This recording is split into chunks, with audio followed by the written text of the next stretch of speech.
Welcome to DFS Insights, where the game behind the game comes to life. I am David Geisler, and alongside me is David Grant Jr., my cousin and co-strategist. The teams up on the block are the Dallas Mavericks at the Boston Celtics.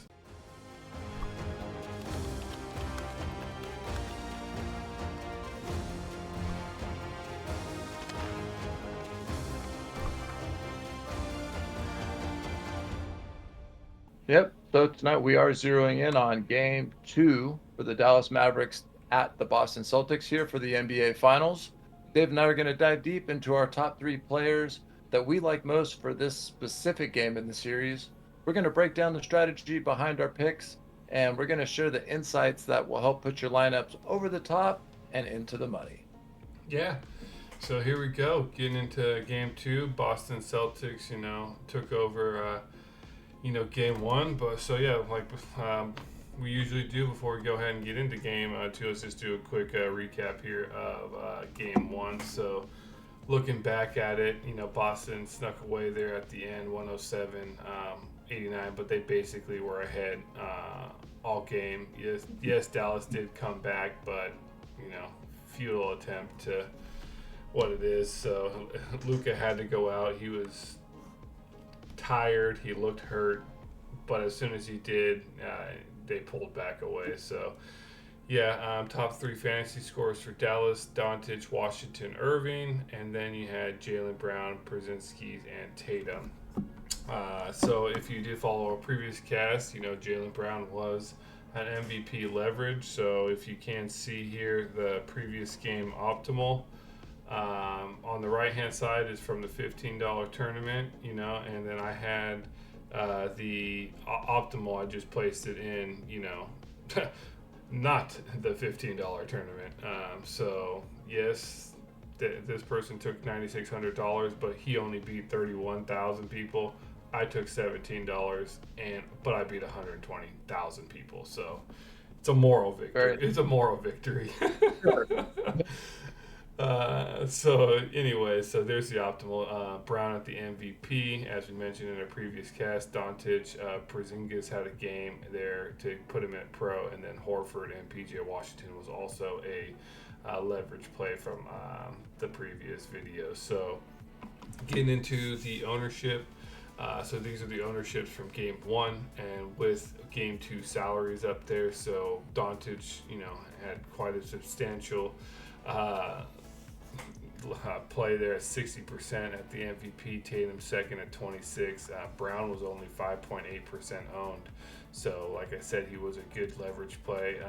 Obviously, I think people will jump on the train, put him up there, and a few things will shift around. Porzingis, obviously, salary went up $12K, so his salary, I have a feeling, will change. Probably have more at the star. But yeah, so these obviously are from game 1 ownership, so they'll probably alter probably quite a bit going in here to game 2. So game 2 stats. Looking at it, Celtics still favored. They were 6.5 game 1. Now they're 7-point favorites. Over under stayed the same, 214.5. Celtics offensive rating 115.1. And a 94.7 defensive rating and 93.5 pace. They came up slightly, and Dallas dropped a little bit on the pace, and then obviously Dallas is inverse. No injury news for Celtics, and Luka Doncic is probable. I don't know if you happen to watch game 1, it did look like he was significantly limping. I mean, there was a play there where basically he got the inbound ball and he just looked hurt, and then Jaylen Brown stole the ball like immediately from him in the backcourt and then dunked it. I don't know what's going on. I know his knees are 80-year-old knees, but yeah, keep an eye on that. He will play. I guarantee you he will play, but he's not looking 100%. What do you think of that? And before we get into our breakdown here. Yeah, I agree with that assessment, and I also think that time off, he doesn't really, he doesn't stay in his body type isn't your typical NBA body type. So I think those days off he had to use to rest up from his injuries, and he wasn't in game shape. They did have about 10 to 12 days off there. So I think that also affected him. I think he was pretty tired out there on top of being injured. So it'll be interesting to see how he comes back here in game two. Yeah. All right. Well, let's see if anybody has the Luca play here. So let's go ahead and get into it here. Who do you got as your first play? So is my first play. I'm going to go ahead and stick with my same first play from last game. I'm sticking with Jason Tatum. Um, you know, I know Jalen Brown just had an amazing game. Jason Tatum, from a fantasy perspective, didn't really have the best game, but he still looked good out there. Um, he did only have 34 fantasy points, and he was projected for 50, for 52. Um, so that was a little it's crazy. It felt like he had more fantasy points than that because he was doing other things. Um, but Jalen Brown stepped up and did what he needed to do. I think in this game the roles might kind of reverse. I think Jason Tatum, he wants that the Finals MVP. He's going to go out there and show he's the head guy, show him what's up. And again, him at 15,000 to where Luca's at 17K. On some sites, it's basically Jason Tatum, projected around 47 fantasy points, and with Luca only projected at 52. Until I see a good game from Luca, I will not be. I'll be way under the field on him at that 17K price range until he shows me he's not hurt and he is in game shape. Um, I'll be sticking with Jason Tatum or Jalen Brown Mm-hmm. as my main MVP. Okay. So, that's kind of the play I'm going for. I still think Luca's going to be high owned because that's just what people are going to just keep riding that train until he has that good game. I want to see it first until I hop on the train. So that's where I'm at. So, what are your thoughts on that? And who do you got for your first pick? Yeah, no, Jason Tatum's good.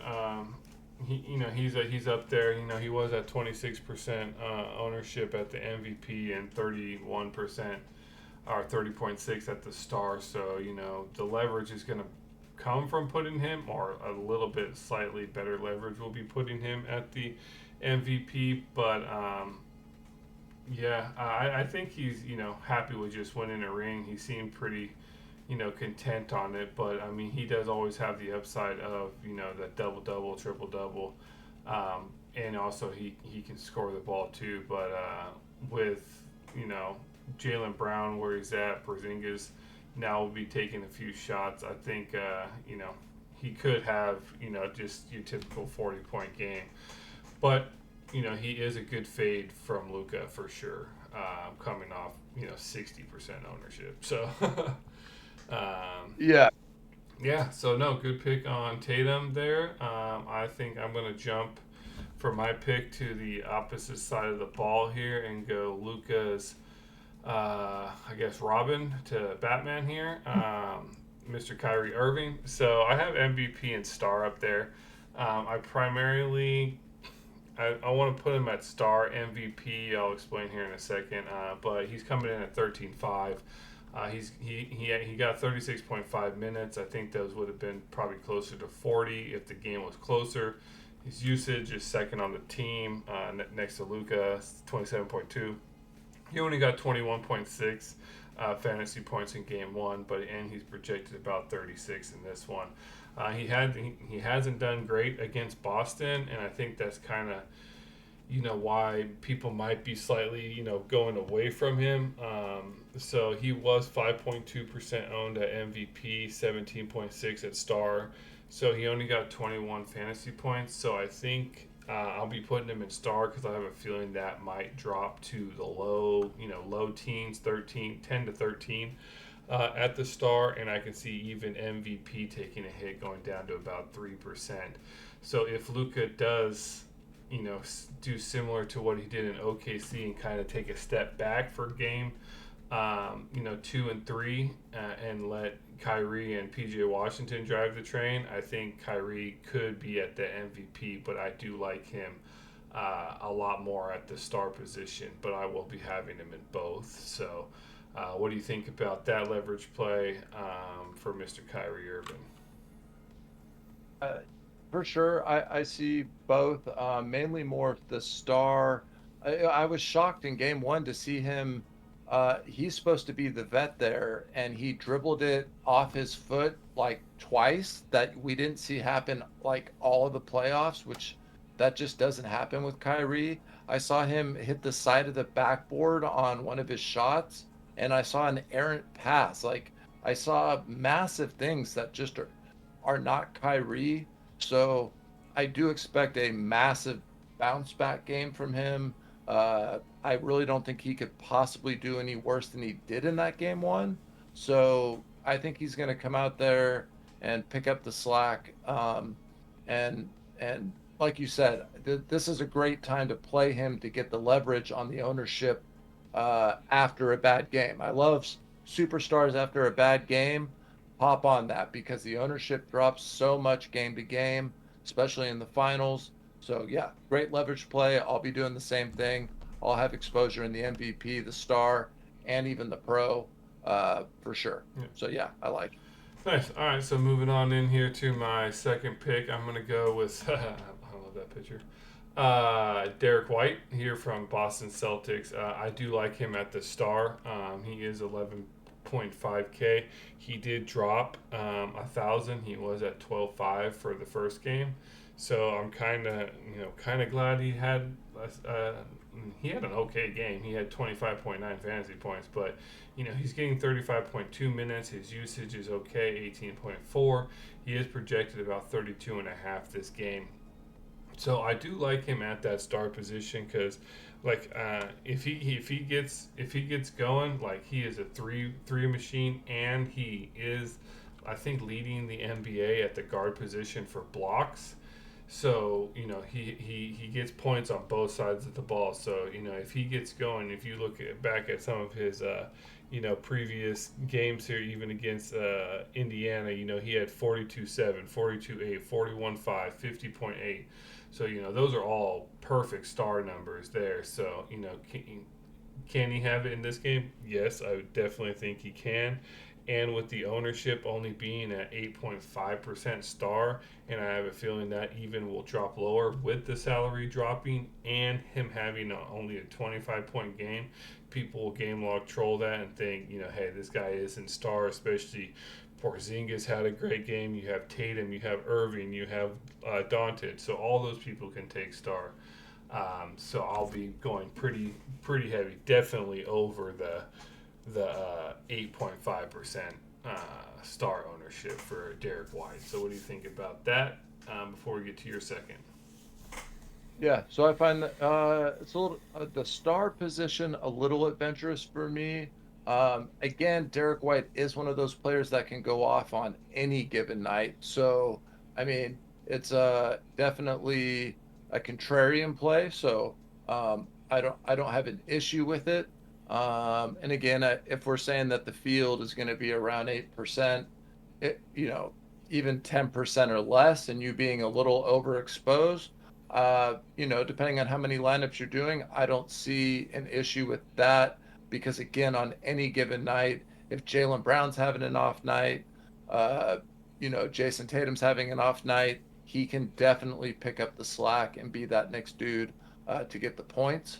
Um, to me, with Porzingis, my biggest fear is that Porzingis gets an extra 5 to 8 minutes here in game two than what he did in game one.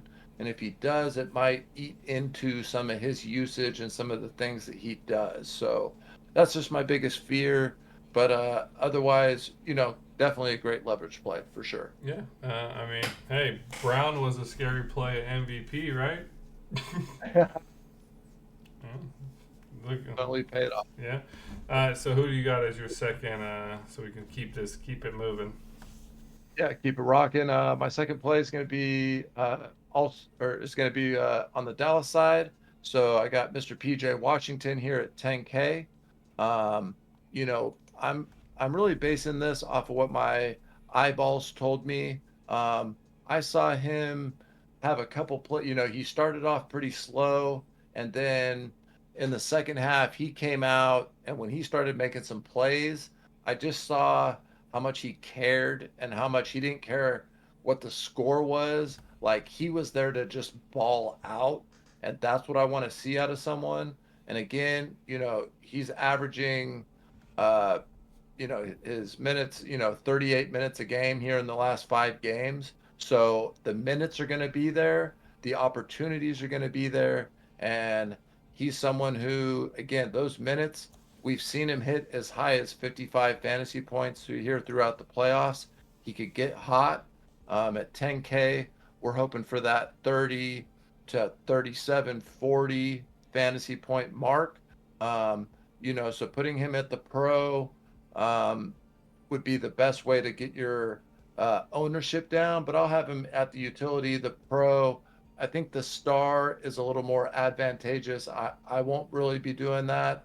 If you're doing 150 lineups, go ahead and do that like 5 times. But at 10K, I just can't get away from it. The minutes are there, the opportunities are there, and if I think Luka's not going to have a good game, someone's got to step up, and it's going to be Kyrie, and then after that, it's PJ Washington and or arguably Derek Jones. So that's my second pick. What are your thoughts on that before I get to my third pick? Yeah, no, I liked PJ Washington. He had a pretty good game. He came out 25 fantasy points. His ownership, was only 1% at the star, so definitely be a adventurous stretch there. He's at 9% at the pro, 24% at utility. So even putting him up in pro will be that. However, I think he actually went up in salary 500 from 95 to 10. So yeah, no, I like him at the pro. I'll have him probably quite a bit of pro. I will have him in a few lineups at star just to roll the dice on that aspect. But no, I like to play. I think he has the potential, especially if Luka, like I said, takes that back seat like he did in games 2 and 3 of OKC, and that's where he got the 55-2, the 37-2, 35-4. Yeah. So I can see that happening again this game. Nice. All right. Well then, getting on to my final play here. Is I'm going to stay on the same side of the ball. I'm a little afraid, but I'm going to go Derek Lively at 9K. He's a rookie. I think that, game one was a little bit, their whole team looked discombobulated. I mean, the Celtics obviously set a record for the first quarter, the most points scored in finals history since it was like the 3-point line, the shot clock, some weird alteration that they wanted to add in on it. But regardless, they scored a ton of points in the first quarter. Lively got some fouls called on him that clearly were not fouls. So as long as he stays out of foul trouble, his rookie jitters should be out now. He knows what to expect here in the finals. He missed his first 2 lobs. I mean, they've been lobbing every series to him, and the first 2, one of them he actually caught it and then landed on his ass. I thought he might get hurt or something. That's not going to happen again. There's just no way. They're going to need all the Derek Lively possible. I don't think Gafford is going to be that difference maker in this specific series as he has been in the previous building up to here. It's got to be more Derek Lively, and notice they played a lot more Kleba just because of his size and the way he stretched the floor, even though he doesn't do anything. But I guess they need him out there defensively with his length and what he extends out past, the free throw line extended, because Gafford's so much more of a true big, kind of like Lively. And I just think Lively's the better play at 9K. So he'll mainly be at utility. He might be kind of chalky there. I'm totally okay with that. You could put him as high as the pro. clearly not going any higher than the pro. Um, you know, that's where I'm at with him. I think he is going to do way, way better than what he did in game one. So to all the game log trolls who, are going to see, oh, you only had 11 fantasy points. Are you kidding me? They might hop off that. And I'm going to hope to take advantage of that. So what are your thoughts on that? What do you got for your final play? Yeah, no, I like it because that is the same play I have here. Coming in, I like him more at the pro position. Minute wise, he didn't do great, 18.5 in game one. That came for foul trouble. I think he had 5 fouls with like 8 minutes to go in the third quarter. So he ended up sitting basically the rest of the game there. So his usage was down, and that's just, yeah, like you mentioned, Dallas was just, something happened. I don't know. It was like Space Jam. Their powers got taken away or something. It was weird to watch that game. He only had 10.5 fantasy. He is projected 22, so that's good news. The projections kind of didn't really take a hit, but I can see people game log trolling him and his pro ownership going from the 7% it is going back down to 4 or 5 there. Yeah. Utility, I think he did drop 1,000 from 10 to 9K. So his utility, I guarantee you, he was at 8.5, 8.7. He'll probably go up to low 20s, 22 to 25 or so at the utility position because he is still a pretty decent, player. Especially, he did have a bad game, but if you just look one more game below that, he got a 31, so people will see that. But yeah, no, I like him. I like him at the pro, so I will be going, at the field a little bit over there. So, with that, those are our picks for game 2 here. So we overlapped on one, so you got 5 key picks, leverage plays here. So please make sure you like, subscribe, hit that notification bell. Comment for the YouTube algorithm and how that works. It does help us out quite a bit. So look forward to finishing up these finals. Trying to take down first place here. Ourselves, and even provide the information if you guys end up hitting it. Please also drop that in the comments. We'd like to know if we did help you out there. So keep in mind that we are also, covering UFC on DraftKings. So if you're interested in that, go ahead and check out our channels. I think we had a few good calls on our breakdowns there for this previous fight night. So with that, good luck on game 2, and hope to see you up on the leaderboard. David? Yep. Can't wait for this game 2 tomorrow.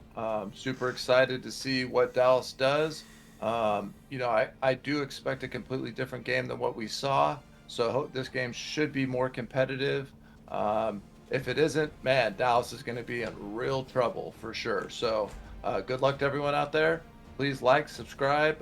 Again, any comments that you guys have on your favorite plays, or reasons you don't like our favorite plays, please leave those in the comments. We'd love to discuss with you about that. And if not, good luck to everyone out there. See you guys at the top of the leaderboard, and we'll see you guys on the next one.